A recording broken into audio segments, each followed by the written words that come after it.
Good evening, everyone. I'm Renee Lobo, and joining me this Friday evening, I have with me a maestro, a music legend, a visionary, an innovator. All these superlatives are so very pertinent to him, because to him goes the credit of introducing Hawaiian guitar to Indian classical music and making it actually a legitimate Indian classical music instrument. He's none other than Pandit Brij Bhushan Kabra ji. Thank you very much, Pandit ji, for coming here today. Thank you very much. It's a pleasure always being with you, and my greetings to all the people in America. And it's so nice to be here again, and I do feel that with the efforts which Kalawan Center with Kadar at its head is doing to bring our real Indian classical music for the music-loving people of America, and so that they can appreciate the nuances and the finer aspects of it. Right. So that's the reason, and my being associated with Kadar since 1972, when he was just a young boy, and he used to come to me. And since then, it is indeed a great pleasure for me to see that somebody who was with me has really made it a mission of his life to really bring our music to the different shores in the world. That's right. And Kadar Khanji is right here with us as well, as Pandit Kabra ji was talking about you. Kadar Khanji, this is your 10th anniversary of the Kalawan Center for Music, and we're happy to have you here with us, accompanying Pandit Kabra ji today. And we know that celebrating your 10th anniversary is going to be your mentor and your guide, who has been with you since the 70s. The concert is coming up on Saturday, September 8th, at Symphony Space in Manhattan, which is on 96th Street, Upper West Side. And Kabra ji will be there performing, and it'll be a delight to everybody, because it's amazing what you've done with Hawaiian guitar, and you know, the innovations and the vision that you put in, breaking trends, especially Call of the Valley, which has broken every you know, music record. I think it went platinum at that time as well. And it had great maestros like you, Pandit Shiv Kumar, as well as Hari Prasad Chaurasia ji. And tell us a little bit about how that album came into being. You know, how did it come about? It's a very, you see, when you see the culmination of the thing, it was just a natural culmination. Before our generation, music had gone into a stage where, of course, it was there, but our classical music was confined to a very few people, and who were actually having the patronage of Raja Maharajas, or the different aspects of life also, which you understand. Right. But unfortunately, from the mainstream of life, it had gone astray, because unfortunately none of the people who were associated with it were educated or could communicate with the younger generation. It was something like, oh, this is something which only is meant for a few people. Nothing like this. Like, I'll give you an example, like our Gayatri Mantra, the holiest of the mantra, which is known as the mother of the Vedas. So a period came when it was said that if you teach this without really testing that person, so you will suffer all the pangs of hell.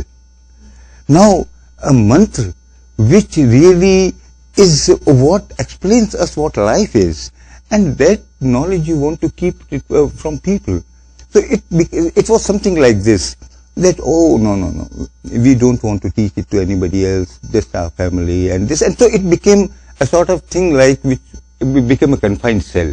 And nobody else was either associated with it or interested in it. somehow the other, of course, I had a background of music in the sense that in our family, our family was patrons of all fine arts and especially education. That was always a thing which my father, my grandfather were associated in seeing this, that this is what we lack in our country, and that is every child must have good education. That's right. So along with it, this aspect of life also, like art and culture, so all the great masters used to come to our house and perform. They would consider it a sort of honor to come and perform before my father. That's great. And I was not at all fond of music, to be very honest. I was more of a sportsman, and You were a scientist. Yeah, from the age of 7, I've been living outside my house. I went to a boarding school when I was 7 years of age. And by examination, I was admitted in the 5th class. I did my graduation in science and geology when I was 17 years of age. Then for 2 years, I had my business management training in Calcutta. And all the time, my other activity was sports, bodybuilding, this, and I was my college cricket captain. I represented my college in football, hockey, and all sports. Mm-hmm. When I was in Calcutta, one day on the radio, I heard an instrument and I liked the sound very much. Mm-hmm. So I kept on listening to what it is. So when it ended, they used to play light music on this instrument, the Rabindra Sangeet, Shujit Nath, Guitar Vajat, Yantra in Bengali, the way they. So I heard the word guitar, and that their matter ended. So Ali Akbar Khan Sahab, when it was my father who was instrumental in bringing him to as the court musician in Jodhpur. Mm-hmm. And my elder brother learned sarod from him. I, of course, was a friend of Ali Akbar Khan Sahab, who used to accompany him. No, because as far I was not interested in music. That's right. But he was my father's guru, and he used to love me very much. And I used to be his partner when we enjoyed life. You can sum it up like this. That was the better part of it. And I grew up with Raja Maharaja, so my inhibitions for life and my approach to life was slightly different from what my family's was. So he was in Calcutta at that time when I was in Calcutta. So in the evening, sometimes he used to pick me up. Oh, what are you doing? I just come from the office. Come on, let's go. Today I have a program. And I am not interested. No, but we'll sit afterwards. So I had to listen. No choice. No, and this is how, but I used to enjoy parts of it because it was so captivating. Right. And somehow the thing was that it was always being absorbed by me. So when I left Calcutta, I was given an offer because I did my business management training in Hindustan Motors. And they offered me that by now we are very pleased with you if you want to join us. So my brother-in-law was the president of Hindustan Motors at that time. I said, this decision I would like to go and consult my father and then I'll decide. Because the thinking of service in our family was also something which irked me.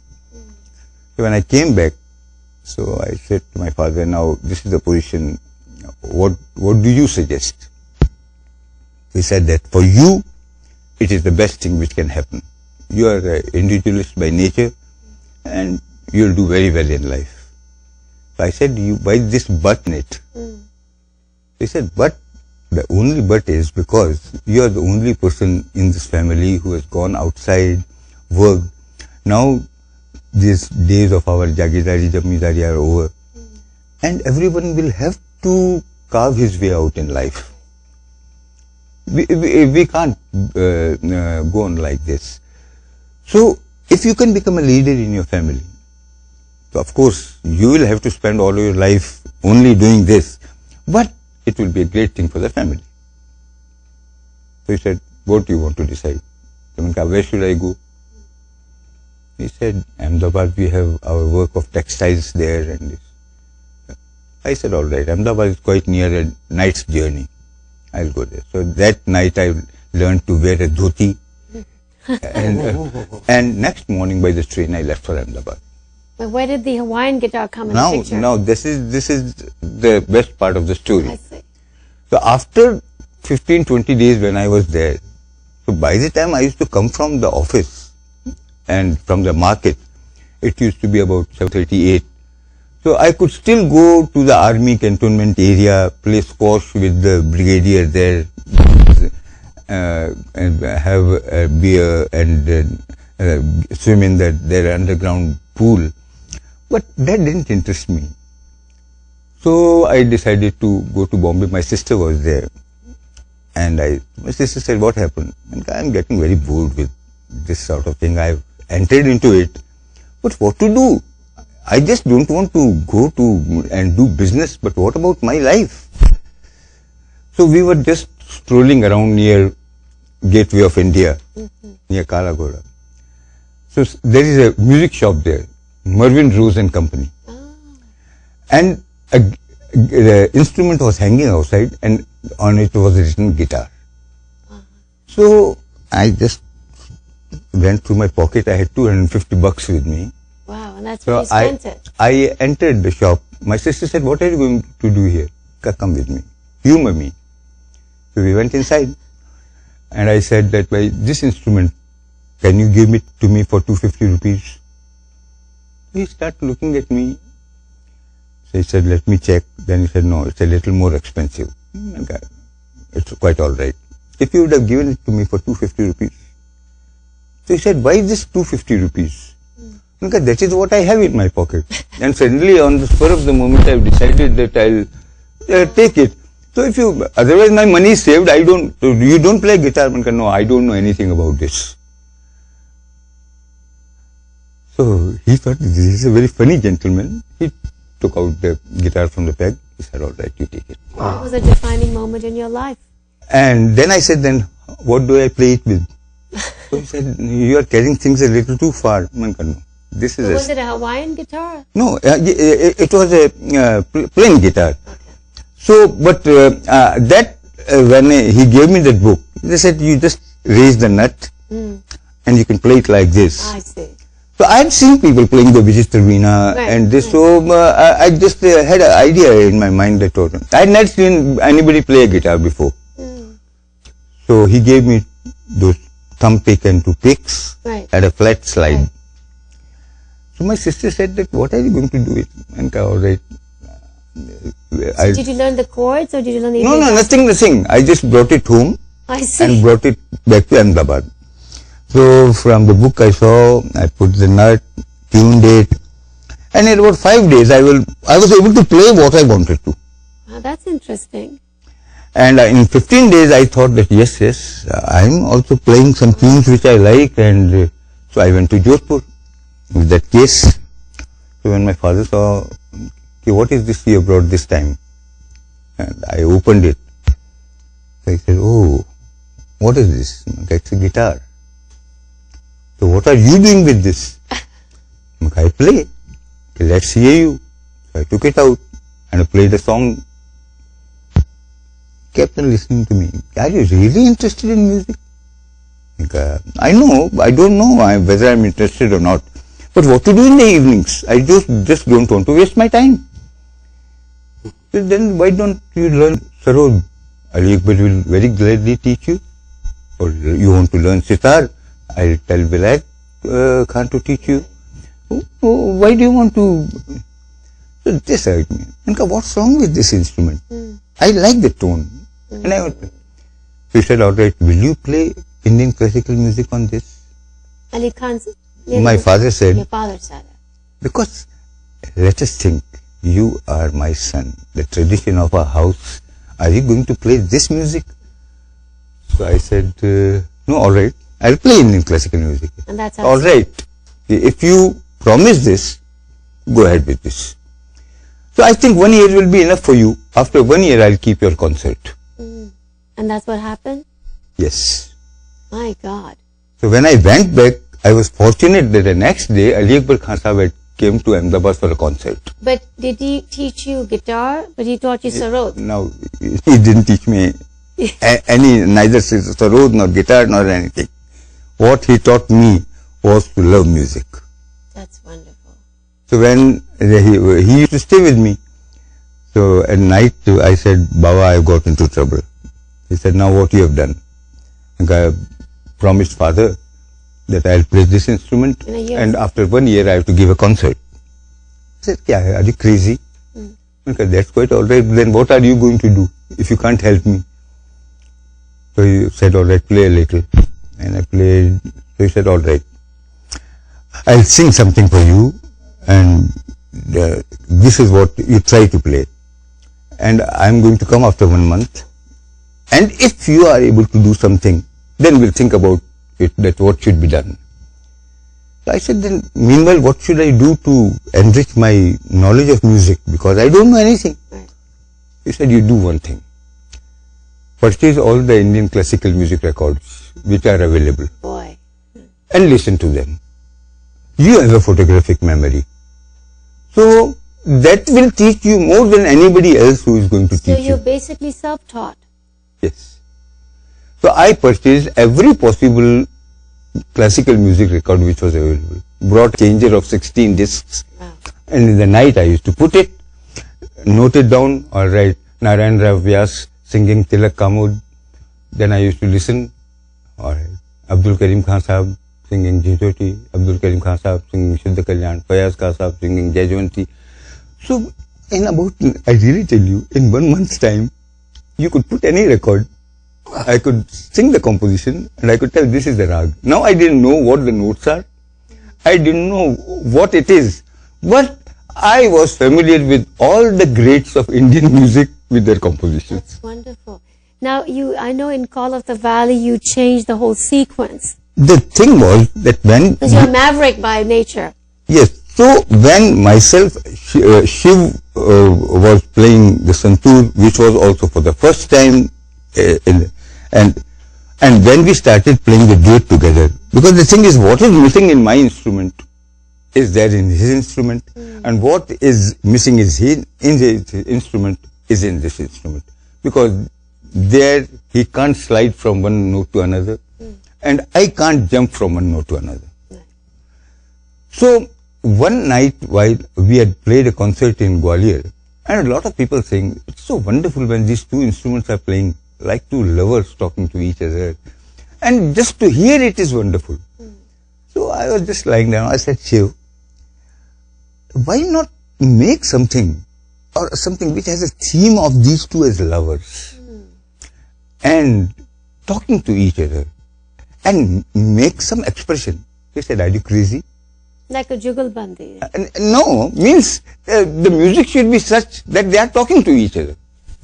And it should have a theme. That all right, this is a sentence which has been said. And this is how it has been replied. I see. But I said, think about it. Because when everybody gets this feeling when we are playing together, so why can't we make it something and think about it?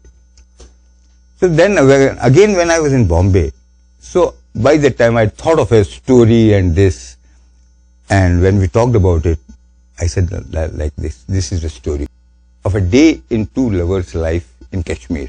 Wow. So we have 6 events from the dawn to the late night. And how the two lovers are involved in the 6 events. And you broke all the rules in that. Yes. So the morning, the girl gets up in her house, the boy gets up in her house, and the early sunrise, both of them see, and they with their different feelings. Then she knows that the boy is going to, with the sheep, going to be there, and she's also there. The second, then when they are together, promising that in the night we will meet there. Wonderful. Then the 4th event is when in the evening after with the sheep is coming back, and there is a temple and a prayer going on. So how the two of them on different corners attending the prayer.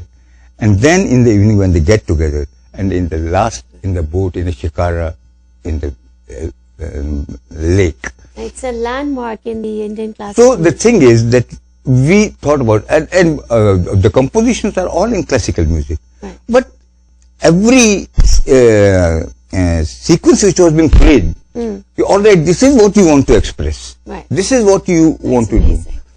So when this is, everybody laughed at, well, what this sort of this thing is. But the younger generation, because they had heard all the records, it started with Alap, a Jod, a Jhala, a Vilambit, and a Dhruv. This was all different. Well, it was a set pattern. Nobody thought that you But play. are they following now your pattern the way you did Now it? you see that everybody, all these innovations which are coming, all these fusions, all this. Yes. Because before Came that, much after nothing has ever happened. So you're way ahead of your time.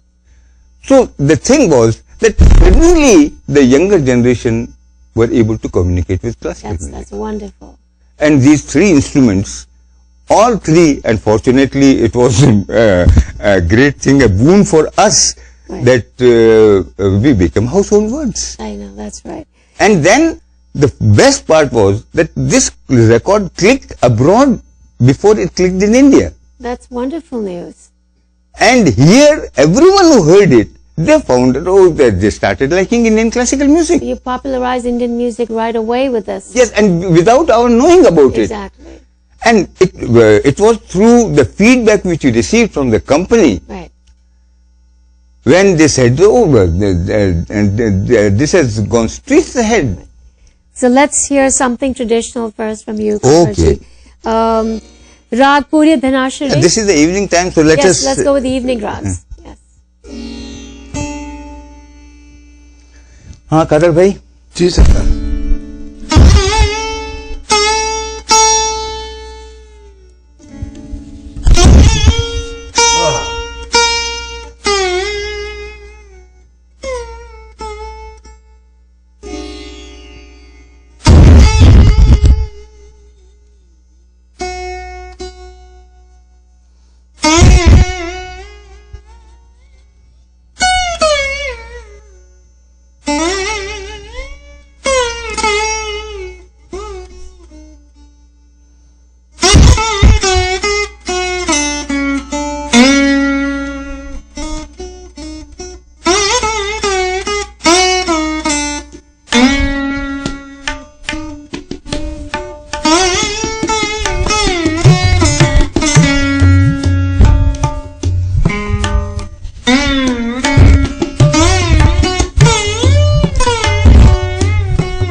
Very good. Let's take our first caller. Good evening, ITV.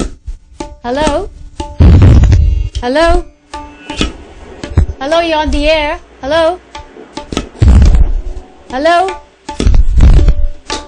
Okay, Kabra ji, you're going to be playing with on Symphony Space in Manhattan. That's going to be Saturday, September 8th, 8 o'clock, and that's going to be a great music concert celebrating the 10th anniversary of the Kalawan Center that is promoting music here, Indian classical music in United States, of course, in particular the tri-state area. Tell us a little bit what you'll be performing and how it's going to be. Give a little snapshot. You see, basically, the purpose of Kalawan Center is to make people more familiar with our Indian classical music, what it stands for. Because you see, music, when we say it's a universal language, but somehow the word universality doesn't go, according to me, in the true sense of it. Because emotionally, music is an emotion. Like, there are so many sounds, but why ultimately we have come down to these notes which harmonize with each other. The same way, people living in different parts, in different atmosphere, in different cultures, the way they are brought up, so their emotion comes out, the finest emotion comes out in the form of music. So it differs from place to place. A person living in a desert, a person living in Arctic region, a person living in an affluent place like America. The thing is, our music is basically associated with worship. Our true traditional music. It is a ibadat. It is a puja, by which it is considered to be the highest form of yoga. Right. The greatest yogis. So our association of music, as soon as you talk of true Nad Brahma, a definition of God is Nad. So it is very much different than the approach which is elsewhere in the world. So the thing is that we want that the people here should understand what our approach is, and how they would be also cherished about learning this approach of life, that for us this is in the service of God. So that's going to be Saturday, September 8th at Symphony Space in Manhattan, which is on 96th Street and Broadway. And Pandit Brij Bhushan Kabra ji will be performing live. So I'll play the rag Kalyan, that means the rag of peace for everybody. That's what we need at this time. Peace in this millennium. It's so very, very pertinent. And we have just about last minute. So very quickly, if you can give us your Okay, I'll play a real Rajasthani tune. Okay.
wonderful. That's really good. Do you would like to have some guitar classes here for students of Indian classical music who want to learn this instrument and put it in the realm of Indian classical music? Let's see, because this time, because of some unfortunate happening in his family also, and we don't have that much time, but we will plan it for next year. Next year, we will That's definitely. wonderful. That will be we great will bring news for Panditji, and he will share Yes. his knowledge with whosoever is interested. As you know, we bring all the legend, so then people can get awareness of this Indian classic. This is our mission. Because it's a very nice theme which they have thought of, the legends of Indian music. So he started with Pandit Dasraj, this concert this season. Exactly. And though I don't deserve this, but unfortunately he has put me into that league. You're a legend. You're a legend. No. And this is what the intention of Kalavan Center is, to bring these great maestros and in a face-to-face, and in which you also will be a party. Yes. Yeah, that's the whole part. So that On the board.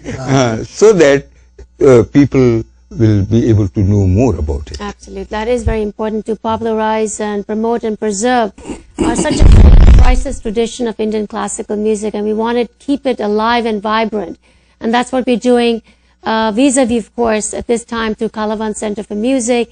They bring a lot of legends, a lot of visionaries like Pandit Bhushan Kabra ji, who's here with us today and is going to be performing live Saturday, September 8th at Symphony Space in Manhattan. And it's going to be a delight to watch him. Of course, the theme would be peace, and which is so very relevant in our very troubled times. And thank you so much, Panditji, for coming here. And you're truly an innovator in the truest sense of the word. You know, bringing this guitar and making it legitimate. I mean, that's a great contribution to Indian classical music that you have made in your very special way. Thank you very much. And please do keep coming like this to ITV. Thank you very much. Joining in was Ustad Kadar ji, who started the Kalavan Center for Music. And again, please do come Saturday, September 8th at Symphony Space. This is, of course, spearheaded by Kalavan Center for Music. And you'll see Pandit Bhushan Kabra ji live that day. I'm Renee Lobo. Thank you for watching and have a great Labor Day weekend.